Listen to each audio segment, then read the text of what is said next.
Okay, welcome to Rock Apiary.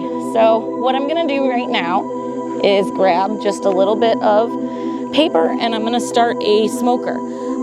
Giving some nice white billowy smoke to the bees is going to help calm them down because the smoke masks their alarm pheromone. So when I open up the hives, I will then not startle them quite as much and they won't be as upset that I'm inside the hive. So I'm gonna start with just a little bit of paper. Get that lit, put it down inside my smoker.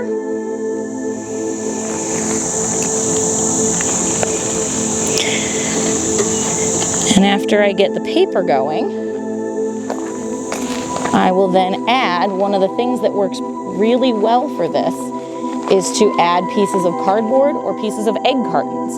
So you can take cardboard egg cartons, anything that's cardboard in nature. You can use pine needles, lots of things that can be reused for this purpose. So I will just get a little bit of smoke going. We're not going to spend a ton of time in the hives today. So with that in mind, I'm not going to get too much of a fire going here, but just enough to get some nice billowy white smoke. Get that going. Once I put the lid on, then we'll have smoke coming just from the tip and I can direct that anywhere I need to in order to help calm down the bees. So let's go ahead and head into the apiary. And we'll go ahead and start here with hive number 4. Hive number 4 has been up and running mostly for just this year, but they already started producing honey, which is impressive for a hive in its first year. I do keep ratchet straps on them to keep them closed in case of bad weather or in case an animal were to get in. If something were to get tipped over, hopefully they would still keep the boxes together. When I open the top here, we're not expecting to see a whole lot of bees because I do have what's known as an escape screen underneath right now. And what an escape screen does is it allows bees to go down but not come back up into the top box. So we're trying to get them out of the box that has the honey and down into the box that they live in. That way we don't have to worry about having quite so many to get off of the honey as we're taking it out of the hive. I am gonna just give a little puff of smoke at the beginning of the hive to let the bees know I'm here. And then also just a little bit under the cover in case there are any that are still up here.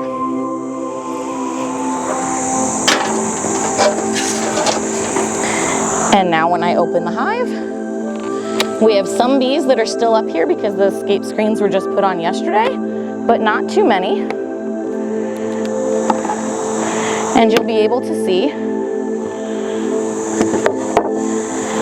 the different honey frames.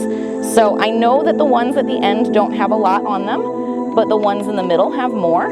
So I can show you what one of the frames looks like that does not have much on it yet, and one that does. This frame here, they were just building some wax on this year, but they haven't had a chance to do much in terms of building honey. You're gonna notice that's taking me a bit to pry them apart. The bees create something very sticky called propolis, and it's what they utilize in order to seal up any holes in the hive and prevent yellow jackets and other things from getting in and out, and it also helps with insulation of the hives. So this is a frame that doesn't have much stored in it yet. They're just building the wax and they're just starting to store nectar in each of the cells that are built out.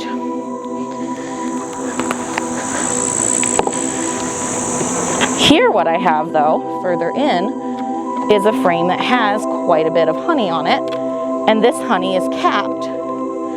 And when the honey is capped like this and covered over, then it is dried out and it's ready for extraction. So this frame could be extracted. It's got capped honey on both sides. So we have several frames that have different amounts of capped honey on both sides and are ready to be taken out. And you can see how dark that fall honey is right there. So I'm gonna go ahead and take this box off the hives and we're gonna set it aside, and then I'll be able to show you inside where the hives are really busy underneath, where most of the bees are currently at.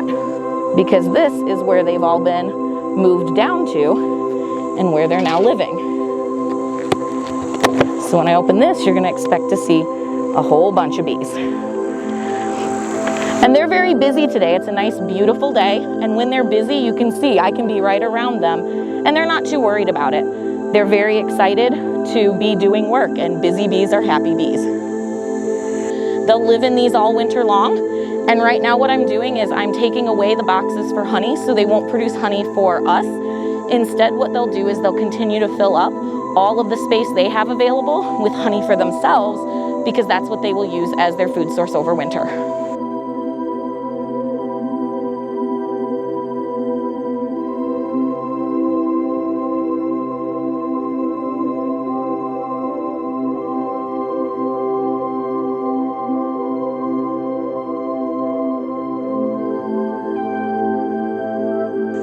Now the uncapped nectar, as long as it's dry enough, you still can extract it, but you typically don't want to have more than about 10% of uncapped nectar making up your honey, because if honey is too moistened, if there's too much of a water content, it will ferment, and instead of honey, we will end up with mead.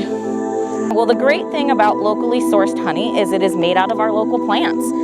So it's very, very healthy for people to have the pollen and nectar from their own local environment as part of their diet. A lot of people will prefer having local honey in order to kind of get some health benefits when it comes to things like allergies. So we do have the opportunity to utilize something that is local to the person who's experiencing the allergies, but you're also getting all of the benefits and the nutrients of the plants that the nectar is being pulled from. If you get commercialized honey at a standard grocery store and it's not labeled as raw, those honeys might be pasteurized. And if they are pasteurized, they're heated up to the point that all of those nutritional benefits of the nectar and the pollen have been degraded. So natural honey has a lot of enzymes and different components that give it its health benefits. They will be able to survive in our cold winters if they have the right location and the right resources. So we don't have to start brand new with new hives every year. We're able to take the hives that we already have, and if they have been successful in keeping themselves healthy over the winter, give them resources in the spring so that they can start building honey faster than they would if they had to fly away and build a completely new home or a new hive in a new location. So honeybees have two really big threats right now, and as the sign suggests, one of them happens to be pesticides. A lot of our crops are sprayed with pesticides. A lot of people's flowers and ornamental plants around their homes are sprayed with different kinds of pesticides to keep the various types of pests off of them. The problem is, if the bees collect pollen and nectar from those sources, they are bringing the pesticides back into the hive, and they can actually kill the bees. So there are beekeepers that will have a very strong colony, and they will come back one day and find a whole bunch of dead bees outside of their hives, all with their proboscis, which is basically a straw-like tongue, sticking out. So they'll be sitting there with their tongue out, and they'll all be dead. And in that instance, we know that there's been probably a pesticide issue. So pesticides are very, very harmful for our bees. And we then have to try to figure out what to do about the pesticides, because bees forage for several miles.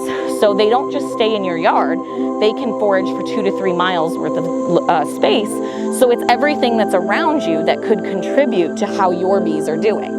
So luckily here at the Macoskey Center, we do have a large number of acres that are specific to the Macoskey Center itself, but these bees will still forage from all of the neighboring areas. So they'll forage from our main campus as well as from farms and homes in the local area. The second issue for bees, it is something known as a Varroa destructor mite. They are parasites, little parasitic mites that will attach themselves to the bees and try to feed off of them. And so the bees will just pick them up in the environment and bring them back. And when the bees bring them back, the mites will multiply in the hive and they'll make the bees weak. So they make the bees weak and they also spread diseases to the bees, just like a parasite on a human might do. So we do treat the bees for those parasites to try to make sure that our bees stay healthy. So I'm not originally a beekeeper. In fact, I used to be absolutely petrified of bees. People would tell me that I was more scared of bees than most people should be. And a few years ago, I was looking for a new research approach because I wanted something that could be outside, and I wanted a mechanism that had an organism with a good chemical senses approach. And so bees have a really strong chemosensory system. So I decided that I would look into honeybees. This was during COVID, so I took an online beekeeping course to learn about bees and beekeeping and how I might be able to start an apiary for research purposes. It's actually led to a really huge outpouring of interest by students, faculty, the local community.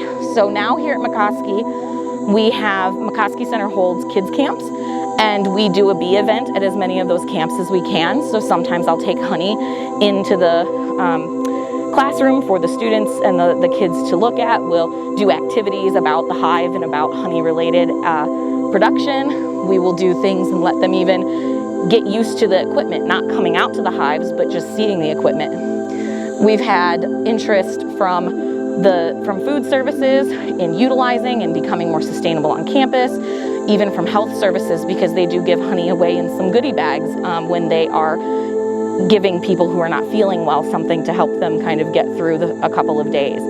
So the interest on campus has been great. We have a local beekeeping association that meets here every month, so it's been able to bring in community partnerships, and this has become a whole adventure more than what I ever anticipated it being. But I am brand new to beekeeping and I've learned a lot.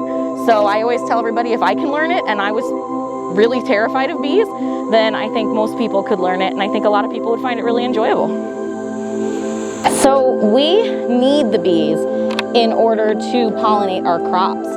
And if we don't take care of our bee population, then we're not going to have food sources ourselves, and we're going to need a lot more things that are more synthetic. So when we're looking for natural food items, we're looking to have a healthy diet ourselves, we need to make sure that we have healthy bees that are able to go and pollinate our crops for our own consumption. So we do really need to take care of them for their own health as well as ours. And it's not just about honey production. Some people think of bees and they think you're just producing honey.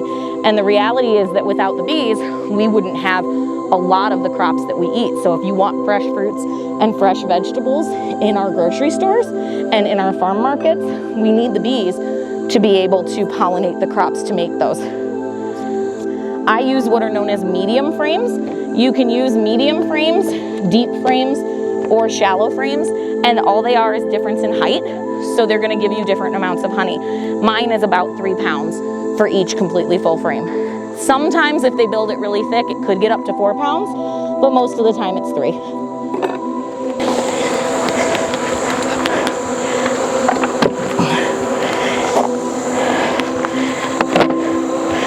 Okay. Put a ratchet strap around this so it doesn't fall while I'm moving them. And then we'll get to an area where there aren't so many bees and get it all put away.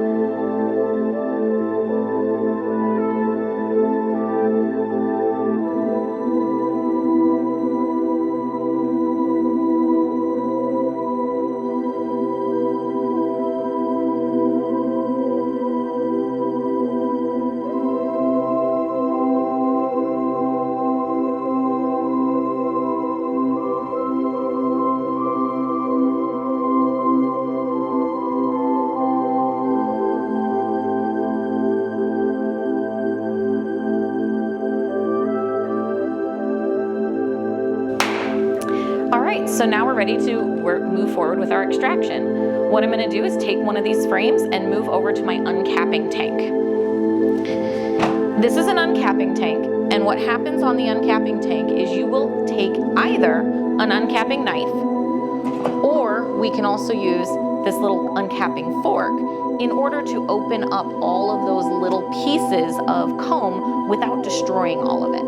So I'm going to start with the knife, and I'm going to work my way from the bottom, and what I'm going to do is just cut along the edge of the comb, getting as much as I can without cutting too much of that wood on the side and without getting too deep into the comb, because we want to be able to save this wax for later. You're going to notice I'm not getting all of it off, but as I do this, I can just roll that wax that I did peel off right down into my uncapping tank. Now the wax is going to sit in this tank, and as it does, it'll drain honey down into the bottom basin, which eventually we can actually drain through our strainer and utilize as well. Any of the cappings that I couldn't get with that knife, I can go through with this little pick and pull these pieces up and open up all of the different bits of comb, because the bees don't always build everything exactly evenly,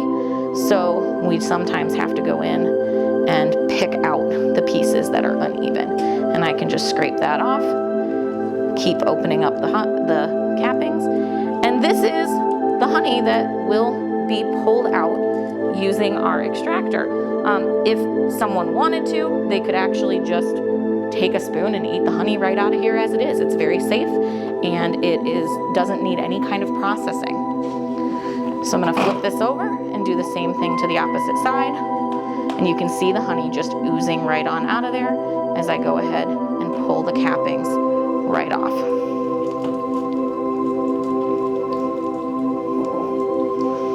In the areas that's thicker, it's a lot easier to cut straight through, and you get all that nice honey. Now you're going to notice this honey is really, really dark. That's because what we are extracting today is fall honey.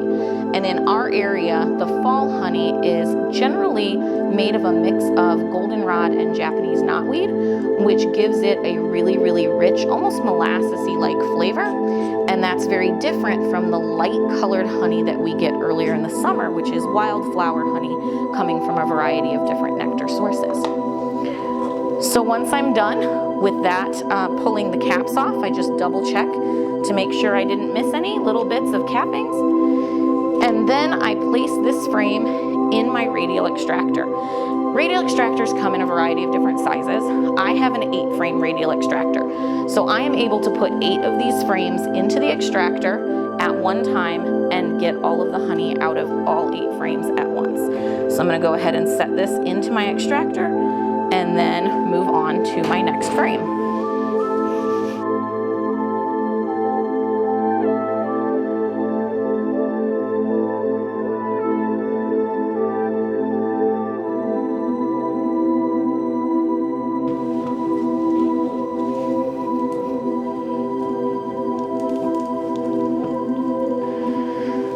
See, these are very dripping. Once I get 2 of my frames in here, then what I'm going to do is take a clip, and that's going to help hold these 2 frames in place so that they stay in the location they need to be in the extractor. I very briefly turn the extractor on to just move the frames out of the way and open up my next spot in the extractor where I can put 2 more frames.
right, so this will be the last frame that we are getting out today. And what we're doing with this last frame once we're finished is we are going to go ahead and get this put into the extractor, and then we're really, really slowly going to turn that extractor on and try to get everything balanced nicely. We don't want it wobbling and trying to walk away. So once I get this last frame in, I will start by just slightly turning on the extractor, and I'm gonna keep this lid open for just a moment as I do it so that I can make sure everything is nice and tight and balanced. You don't want to leave the lid open generally as the extractor goes faster because you obviously don't want to get any injuries, but as I'm just starting it out, I like to make sure that the frames are even and positioned accordingly. All right, so now as we get it going, we just go slowly a little bit at a time and make sure everything is nicely balanced.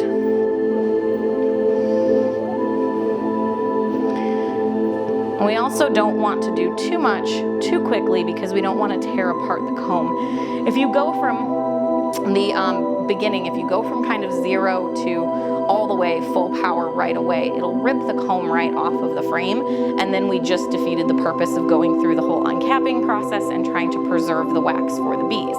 So instead, we're going to go to about half power, and we're going to leave it there for 2 or 3 minutes. And then once we have done that, we will then continue extracting. We'll move it back up to about 80 to 90% power for the remainder of about 10 minutes. That will at least get one side of each of those frames cleaned out.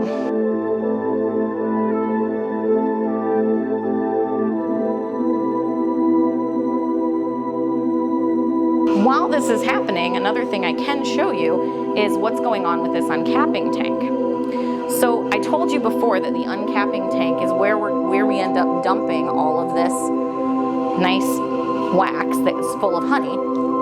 If I lift, it's actually a 2-stage tank. There's a grate at the bottom. And then if I lift this up, you'll be able to see the honey dripping through the bottom of that into the bottom tank.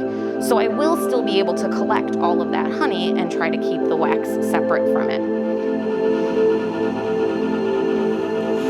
And as I was showing you that, I noticed that our honey is now pouring out of our honey gate. So the honey has been extracted out of the cells. It's starting to pour through.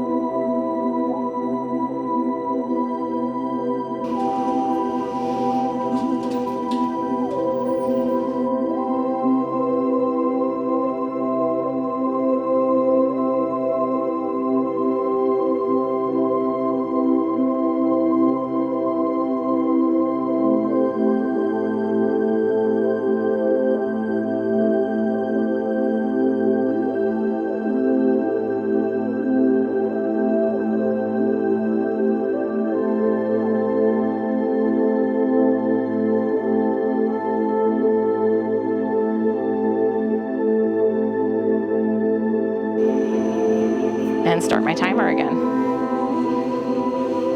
Okay, so now that we've been waiting a while, now hopefully we've got enough weight in this bin in order to really see the honey draining underneath.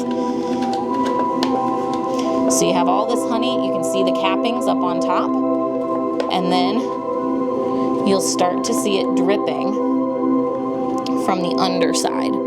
So it's just starting to come out.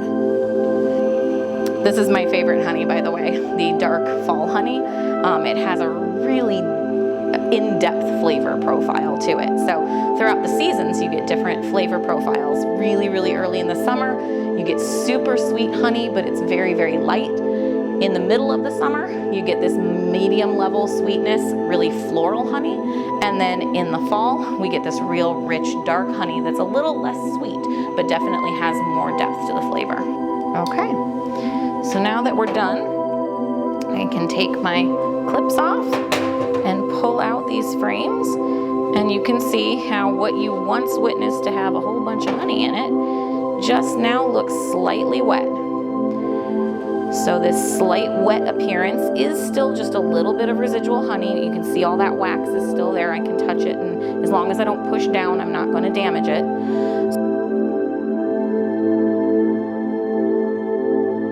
All right, so now that we have extracted our honey and we've run it through a strainer, we're now ready to go through the bottling process and get it ready for storage or sale. The first thing I'm going to do before I actually start with the bottling process is I'm going to test the honey for its moisture content. In order to do this, we use what's called a refractometer. This refractometer lets us put just a little bit of honey onto a stage, and when light goes through it, the honey itself will bend the light. So refraction is the bending of light that is going through a substance, and in this case it's going to be honey.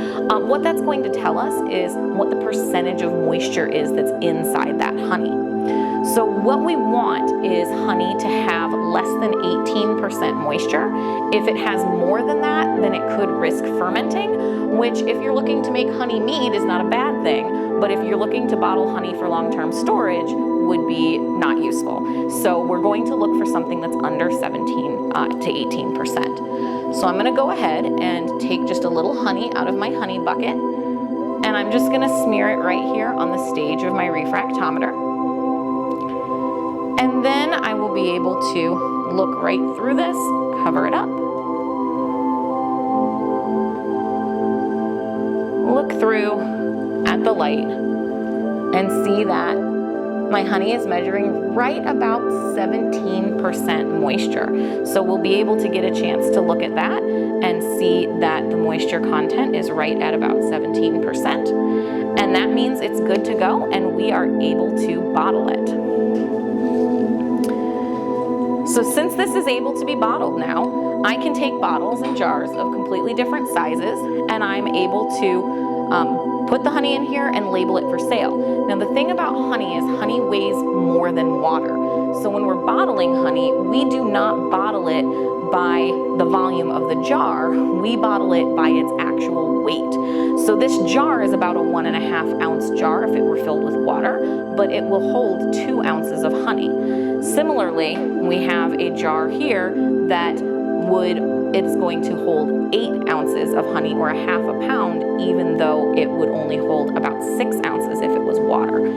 So the first thing I do when I'm getting ready to bottle is I'm actually going to use a scale to measure the weight of my jar. And the reason I'm going to do this is because every jar comes a little bit different. So if I get a whole batch of jars, within that batch it should be about the same weight, but if I had moved from company to company or batch to batch, the sidewalls could be a little bit different, and from that perspective we want to make sure that we zero out the weight of the jar before we find out what our honey weight is. So now I've zeroed that out on the scale. I can now take my jar, place it under my honey gate, open it up, and watch the honey flow nicely right into my jar. And now I typically know about where the honey is going to hit that 2 ounce mark. This one might be just over 2 ounces. When I put it on the scale, we're at a 2.2 fluid ounce right there. So when you're doing a whole bunch of them at once, you get really used to what the weight should be for each of the jars.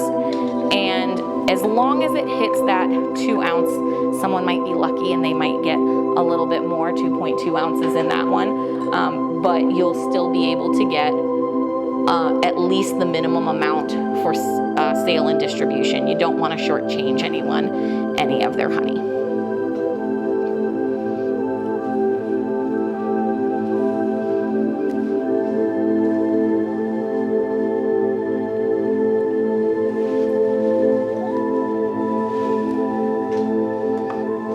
And so you can see the swirls and the different aspects of the honey in terms of the pollen that is inside of it. A lot of people look for that to indicate that they really are buying raw honey and they want the pollen for its health benefits.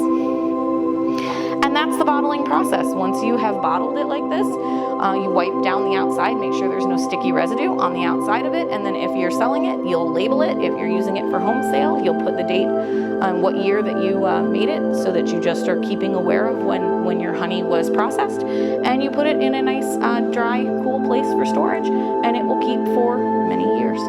In fact, they're pulling honey out of old Egyptian tombs now, so we know that thousands of years later, if it is sealed in an airtight container, the honey will still be good.